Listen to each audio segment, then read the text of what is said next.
Hey everybody, welcome to our live studio show here on MXGP-TV.com and of course YouTube with me, Paul Malin, Lisa Leyland, and we've got a bunch of guests lined up as well. The first one is already in, getting ready to talk to us, Hans Korvers. But it's the final round, round 18. We're finally here in Mantova, or Città di Mantova, and I can't wait. There's a lot of excitement bubbling over for tomorrow's MXGP Championship, but we've got all weekend to worry about that. Lisa, here we are, final round. What are your thoughts on the season? Honestly, where do we start? We've had everything, haven't we? Suspense, drama, close racing, and it's still not over. There's still so much still to come in the last day. I know, and I can't wait. I can't wait. I know. It's going to be amazing. Well, look, let's get on with the show. Hans Korvers, team owner for Monster Energy Yamaha Factory MX2.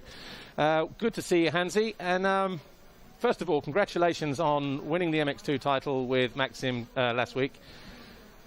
Finally, you get to reach your goal as a team owner. Yeah, finally. It's amazing what is going on over now. Yeah, we worked 10 years hard for that. We do now 10 years the GPs, and yeah, it's fantastic. It's a real great feeling. Well, you took over the factory team, I think, at the end of 2020. Yeah. And so you mentioned 10 years being in GPs, but it's taken 24 years because you've been with Yamaha for all that time, and to do it now must be real special. Yeah, it's real special, but yeah, the 24 years, the first 12 years were in the amateur federation. Then we came to the European in 2011. And from 2012 we are in the World Championship. And then we fight every year, place by place, going better and better and better. But as also my team manager Marnik Berwitz told me from in the beginning, Hans, when you don't have really factory support, it will be really, really difficult to catch the title. And then in end of 2018 came the great news from Yamaha that from 2020 we should be the factory team. And like everybody saw, and Marnik is right, from last year on, we are there. We are really there to compete with every other brand. What was all that like, being involved in that? So as soon as Maxine came over the line, the celebrations, was it everything you expected it to be? I cannot describe this. This is. I'm a pretty hard guy, emotional but pretty hard. But on that moment, I was even smaller than I am now. No, it grabbed to my. Yeah, it was a tough moment. Yeah. Really, really emotional moment. Has it been difficult trying to manage the expectations of Jago and Maxim, because they both were capable of winning the title, they both wanted to win the title, but how did you deal with that? I mean, it's not a bad problem to have, but from your point of view, how did you manage it? Yeah, we had three good riders. Also Thibaut, we got the youngster, the European champion last year, so he's also an expecting somebody. And yeah, we didn't have it before. Three top riders under the tent. Yeah, it's not that easy to manage, but honestly, there was no friction at all. Yeah. Everybody did the job, and yeah, it was nice. And the one make the other one a little bit stronger, and yeah, that was no friction. That was good. It was more easy than we thought. Yeah. Well, 22 podiums with all three riders. Solid season, isn't it? Yeah. So we have 8 GP wins now, until now. So yeah, we really hope tomorrow we can get the 9, because then we do one better than last year. But yeah, we are 2 points for the manufacturer title. So that's an important thing for us, for the brand. Sure. Okay, also the second place for Jago. So, yeah, they have free light, green light. They fight for the place. Yeah. So there are no team orders. Well, I'm glad you said the green light, because where were we? What's the day now? Sunday. Yeah. Race 2 between Maxim and Jago. Have we seen these two at their best this year in that race? Yeah, that was probably the best heat from the whole season. Yeah, Jago, we know that Jago here in Mantova is strong, also in Arco, but he had some issues over there. But yeah, Maxim feels strong. He grabbed the title. He have no stress anymore. He ride free. But it was a really tough battle. It was hard, and yes, some moments my heart was beating really hard. But yeah, it should be nice if Jago grabbed the second place, and he deserved, because he started the season with an injury, and yeah, honestly, I thought that he should be there from the beginning.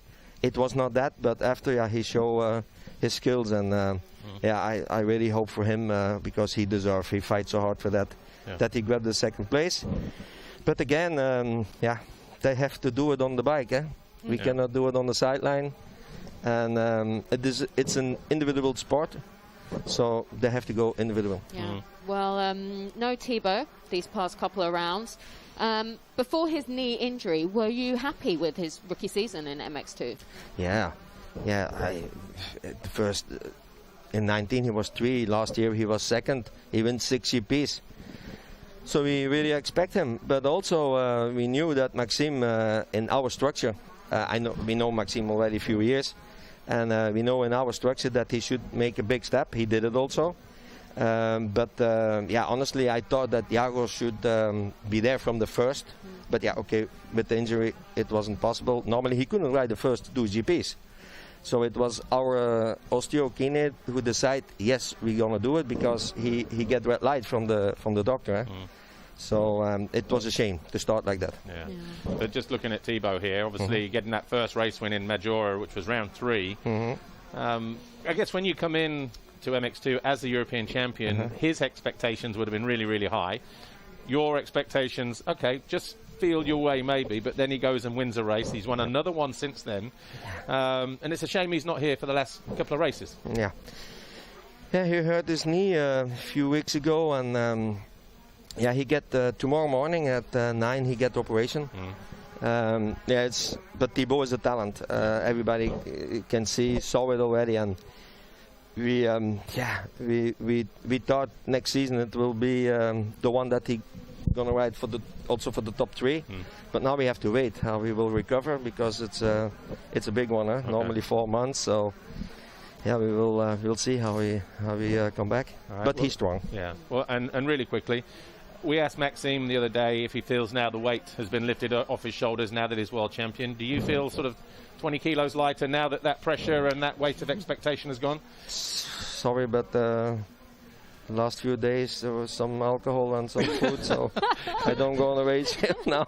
No need to apologise. No, you deserve it. No. But I like to have it with this in this way.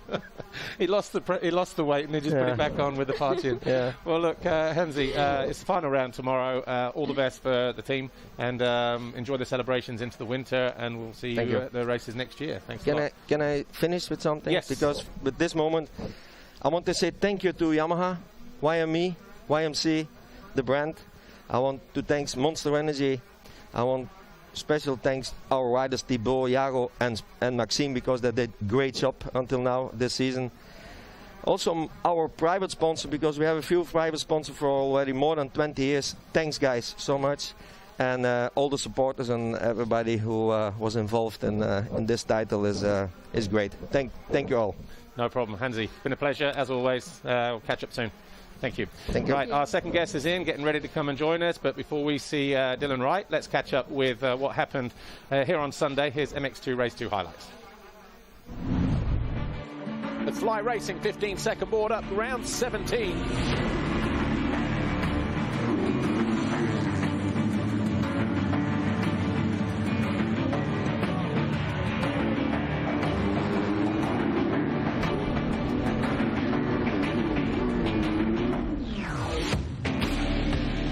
Out this time, gets a better start and holds the lead going into this second corner. His teammate right there behind him as one or two riders go rock climbing. It's in third place, Guadagnini in fourth, so 3 KTMs and a Yamaha.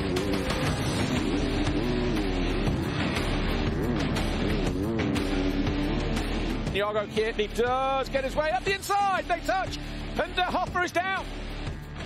He was already on the inside, and not sure if Hoffer knew he was there, but the gap wasn't there from the outside going in.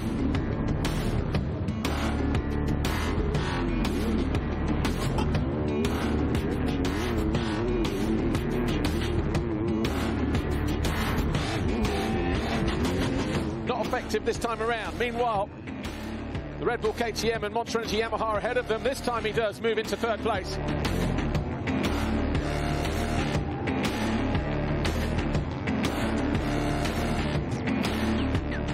Oh! Kaiser Wolf down from 6th place. Folded the front, just spat him out the front. Keats looks to go to the inside here. Can he make it happen? No.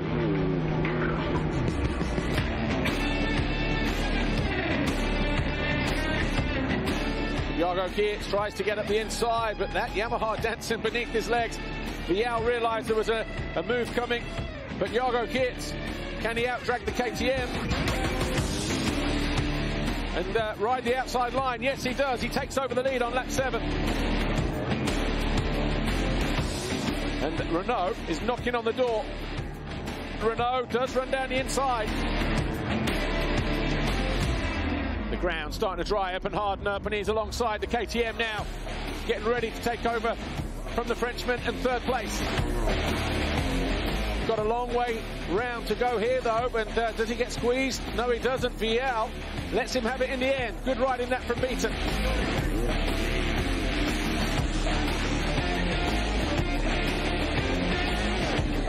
Jago Keats crosses the line, takes his 19th career race win, and he wins his 9th Grand Prix as well. Maxime Renault takes a share of the points, 2nd overall. Tom Vial rounding out the podium. 7 points now between Vial and Keats as we head to the final round. Their battle for 2nd still ongoing. 3rd overall, Tom Vial, Red Bull KTM Factory Racing. Maxime Renault will stand on the 2nd step. But the winner, Jago Keats, for the 3rd time this year, is close some points down on Tom Vial. The gap now 7 between 2nd and 3rd.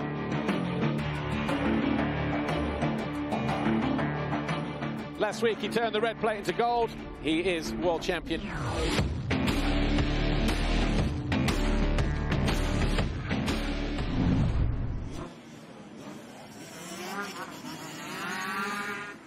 Hey everybody, welcome back to our live studio show here, MXGP-TV.com, with me, Paul Malin, and Lisa Leyland. Our 2nd guest is in from Honda 114 Motorsports, and that's, of course, Dylan Wright from Canada, here for the last 5 races. And Dylan, good to see you.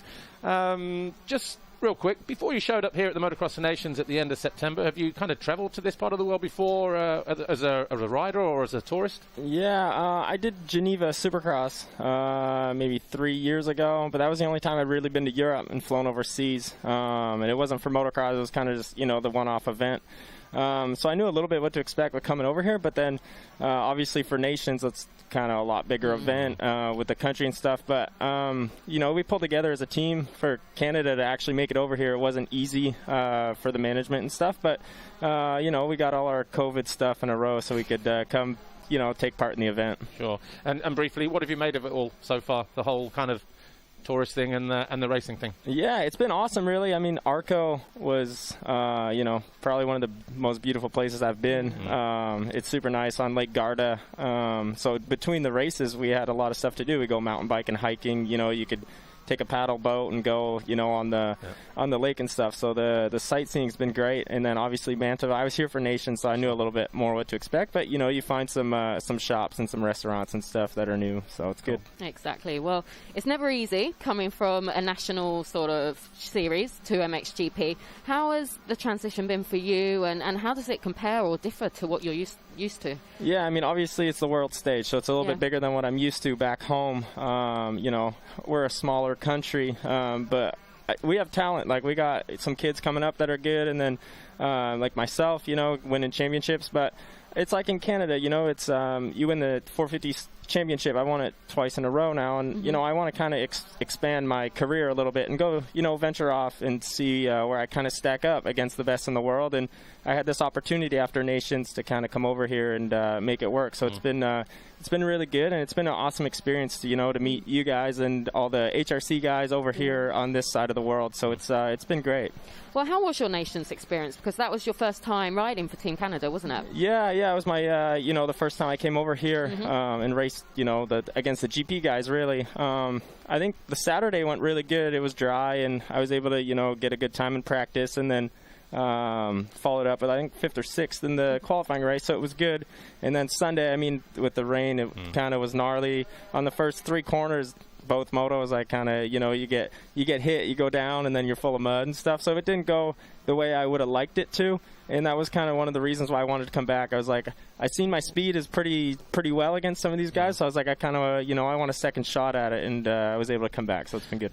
How obviously you rode 109 at the Nations there. Is that kind of hangover from the Nations why you're riding 109 here? Because normally 9 or 1 at home. Yeah, exactly. It just kind of worked out that way that, you know, 109 worked good at Nations, and I was like, it ended up being like a good experience for me, so I was like, I'll run it. I run 1 when I won the championship, and then career number 9, so it kind of just worked out super well. Yeah. Okay, well, 2 different types of tracks for you. You've got Trentino, and now we're here at Mantova.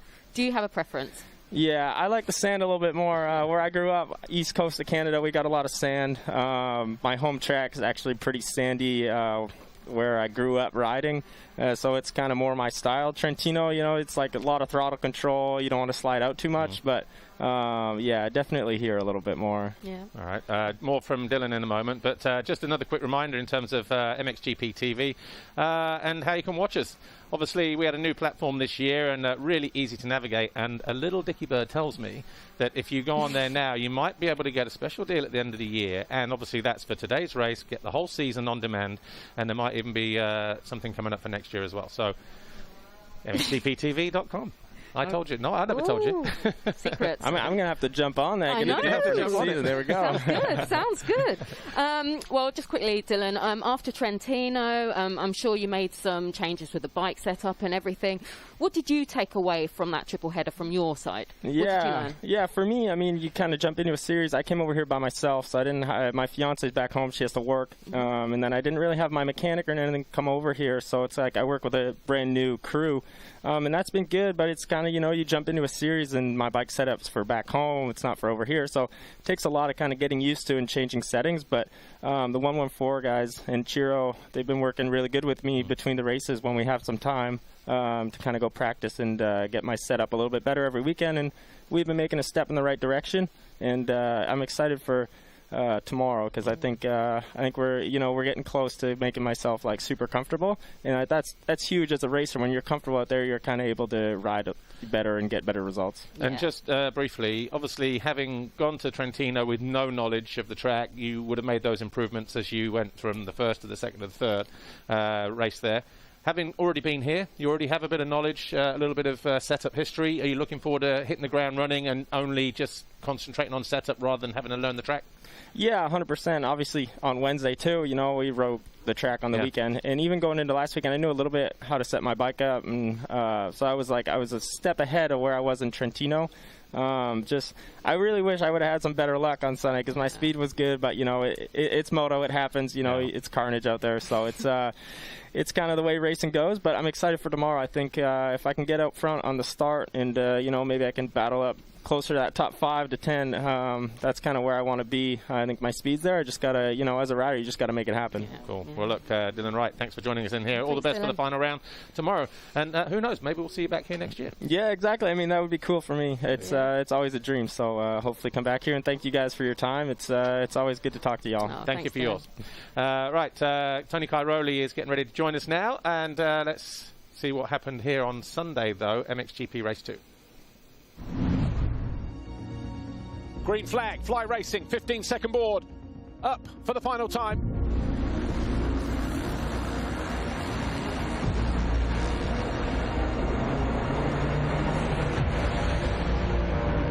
Prado goes wide, he pulls a foxhole shot. Where is Geiser in all of this as Hurlings moves into second place? Prado goes to the outside, but not before Hurlings took over the lead. Cairoli found his way past Lupino. He moves into fourth place.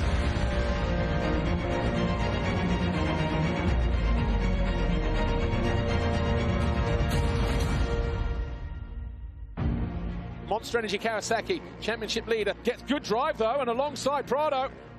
Whoa, always dodgy when you go opposite scrubs like that. But he's into second place. Cairoli on his farewell tour, the final 2 races of his career. still trying to find his way past his younger teammate.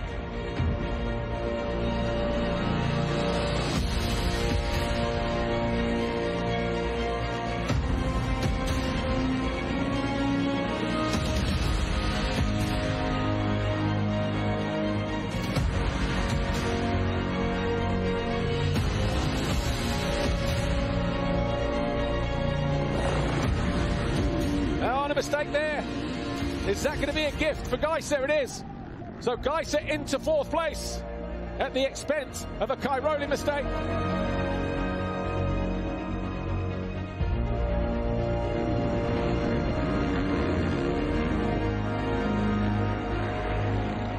He goes around the outside. Great move that from Geiser. All of a sudden, 2 more vital points. He moves into 3rd.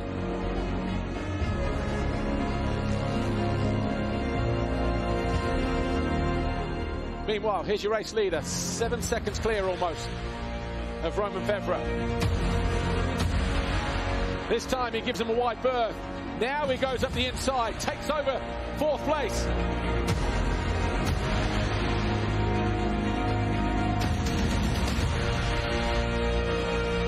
See, we're finding his way past the Spaniard.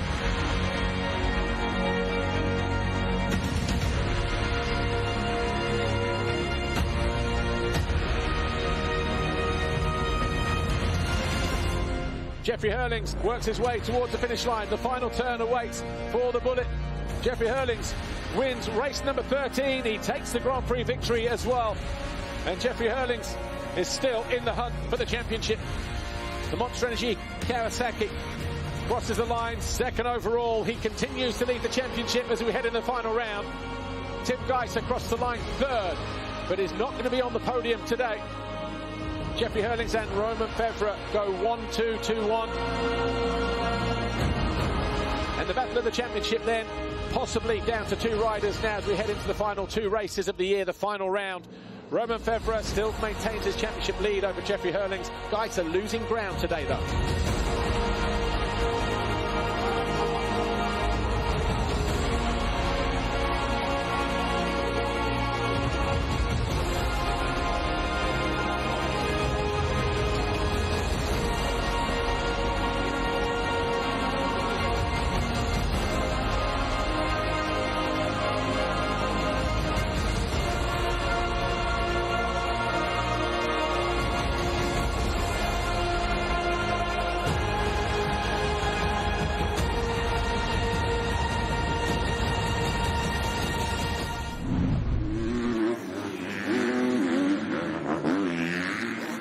Everybody, welcome back to the final part of our final studio show here for 2021 with me, Paul Malin, and Lisa Leyland.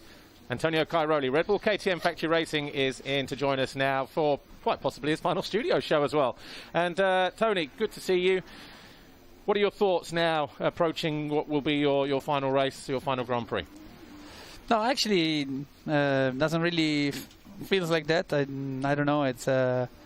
It feels like normal weekend of racing. That's midweek race day, so tomorrow. But of course, it's gonna be my last pro race, and it's I think I will realize a little later. Now it's just focus on a week on a race day tomorrow and see what we can do. And obviously, with the way that the world is at the moment, with travel restrictions and how we are going racing, 5 GPs, are you quite pleased in some ways that your last 5 races have all taken place in Italy to give the fans one last chance to see the 9-time champ?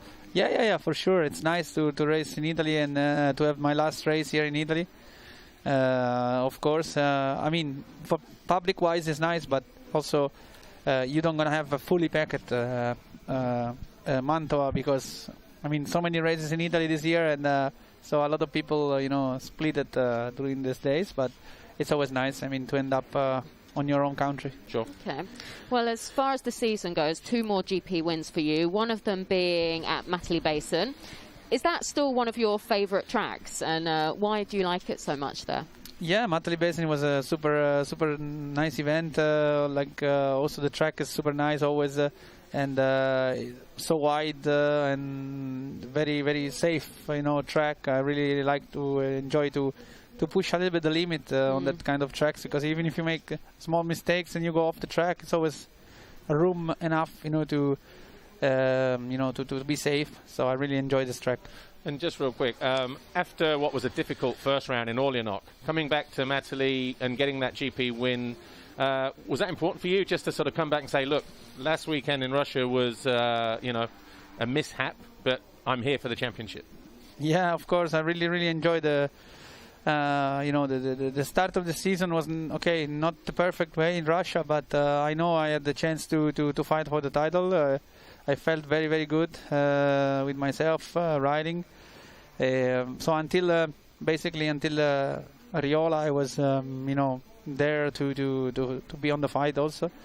And then everybody know what happened. So I think after that I was a little bit disappointed for sure, because I know it was my last chance. But anyway, it's a part of racing. Sure.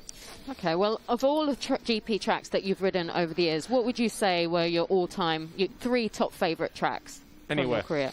Well, I think for sure Argentina, it's one of my favourite, and Matterley is also one of them, and then for the third one, I don't really have the time to think about it, but.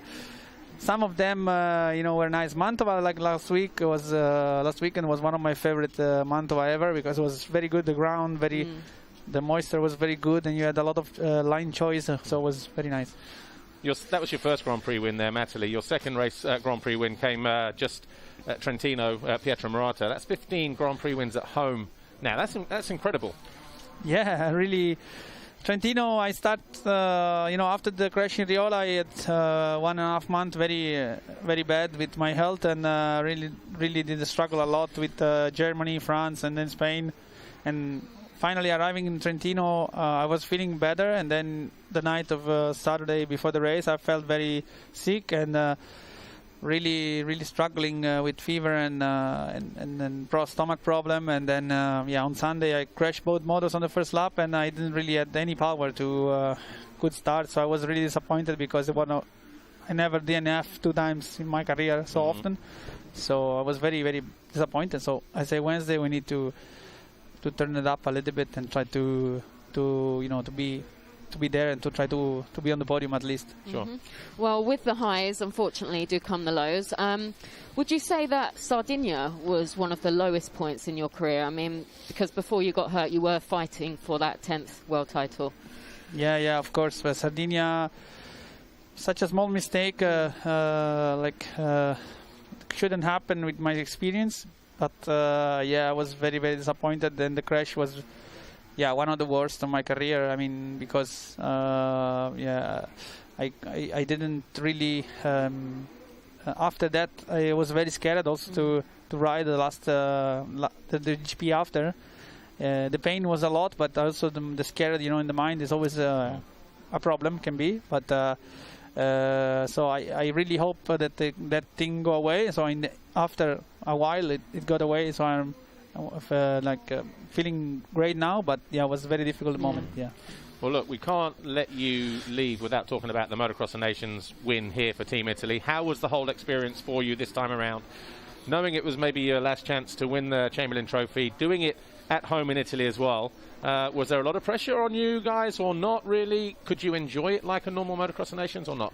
Yeah, it was fantastic. I mean, it was just 1 week after the crash, and I was not really at all feeling well, and also my riding was not good, but I tried to put at least one solid race, and we made it to this win. Of course, we had a lot of pressure, because of course it was in Italy, and I mean the winning team of the year before was there, and they were a very strong team, especially on this kind of condition that we get Mantova, because it was like a little bit like Belgium style, Holland and Dutch conditions. So in the end, with the penalty of Lupino, we struggle a lot, but in the end we make it. So very happy about it. And obviously the moment down there, then knowing that you finally managed to win it, and then up on the podium, looked like you all had a great time. Did you celebrate much afterwards? Actually, yeah, we celebrate, of course. Really, it was a really nice thing. But I mean, Mattia, I think, was one of the pumpers. I was in so much pain after that. And I couldn't really party how I want normally. But anyway, it was a very, very great memory, for sure. For sure. Well, look, Tony, we are out of time, unfortunately. And but what I will say is, just a few days ago, we did sit down with Antonio, and we've done a full-depth interview with him about his career. So just watch out for that on MXGP TV. And with that, we are out of time. Thanks to all our guests that have been with us all throughout the year. Thanks to our guests today, so Tony, Dylan Wright, and of course Hans Korvers. The final round is upon us tomorrow. Make sure you tune in on MXGP TV for the final round. It's going to be close and tense. 2, maybe 3 riders still going for that MXGP title. But from all of us here, myself, Paul Malin, Lisa, thanks for watching, and we'll see you again next year. See you then. Bye for now.